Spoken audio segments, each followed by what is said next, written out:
Exposición sobre Ernest Hemingway. Nace el 21 de julio de 1899, muere el 2 de julio de 1961. A continuación haré una breve presentación de sucesos importantes que marcaron la vida de este autor. En 1918 toma la decisión de enlistarse en el reclutamiento de la Cruz Roja para la Primera Guerra Mundial, donde es asignado como conductor de ambulancias.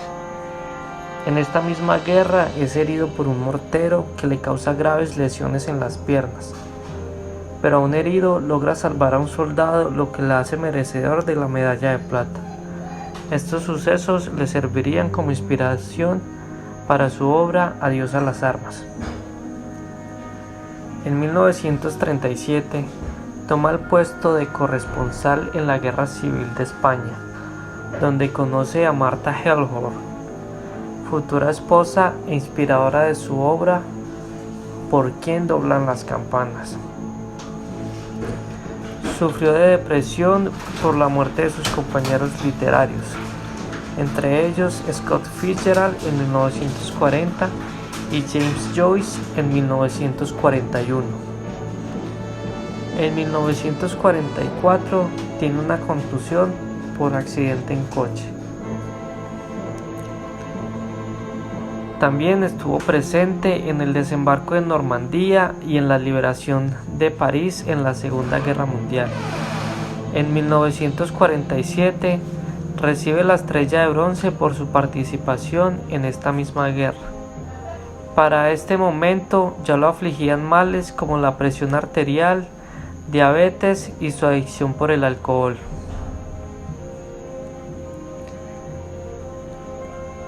En 1948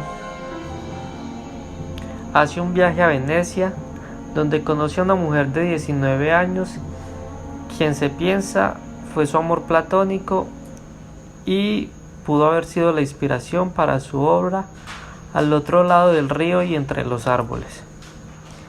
En 1952 recibe el premio Pulitzer. En 1954 en África sufre 2 accidentes aéreos seguidos que traerían consecuencias para toda la vida. El primero sucede cuando se dirigían a tomar unas fotografías a las cascadas Murchison, donde chocan con un poste de luz abandonado y hacen un aterrizaje de emergencia. Al día siguiente, al buscar ayuda médica en Entebbe, explota el avión durante el despegue, ocasionando quemaduras, una contusión grave e incluso pérdida del fluido cerebral. Hasta este momento en la vida de Hemingway ya contaba con las siguientes lesiones: 2 discos intervertebrales agrietados, una rotura hepática y renal, una dislocación de hombro y una fractura de cráneo. En 1954 recibe el Premio Nobel por El viejo y el mar y por todo su legado en la literatura. En 1955 y 1956 se encuentra postrado en cama, donde se le aconseja que deje el alcohol. Este lo hace por un pequeño lapso de tiempo, pero después vuelve a su antiguo hábito alcohólico.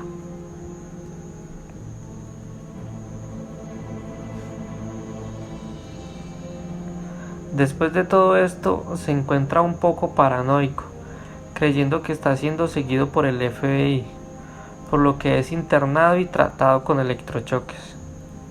En abril de 1961, su esposa lo encuentra con una escopeta en la boca, por lo que es sedado e internado en un hospital.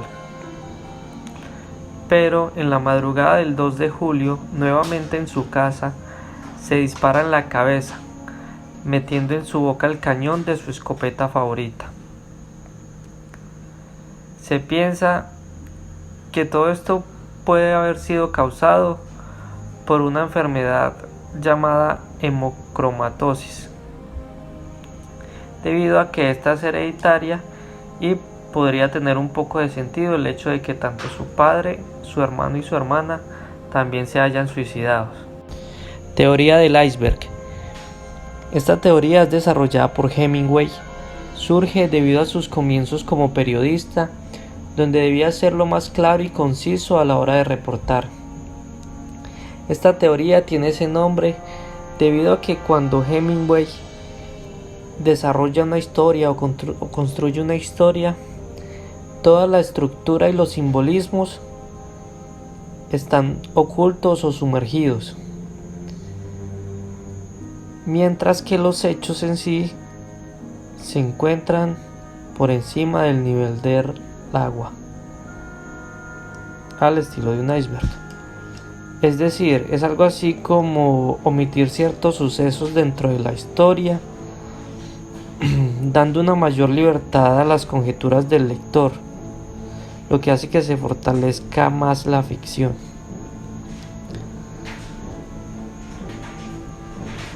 Haciendo una comparación entre varias figuras del cuento, podemos notar las siguientes diferencias. En Poe y Quiroga hay una segunda historia sugerida, donde hay un final sorpresivo, pero este final depende de que la segunda historia aparezca en el primer plano. Con Chekhov, lo que sucede es que elimina estos finales sorpresivos que se veían en Poe y en Quiroga y desarrolla historias en las cuales mantiene una tensión que no llega a resolverse. Y con Hemingway lo que sucede es que lo que realmente impacta no se cuenta, haciendo de esta manera que la historia secundaria se construya con lo no dicho o con lo sugerido. Es decir, como dice Stoltzfus, Hemingway lleva al lector hasta el puente que debe cruzar solo, sin la ayuda del narrador.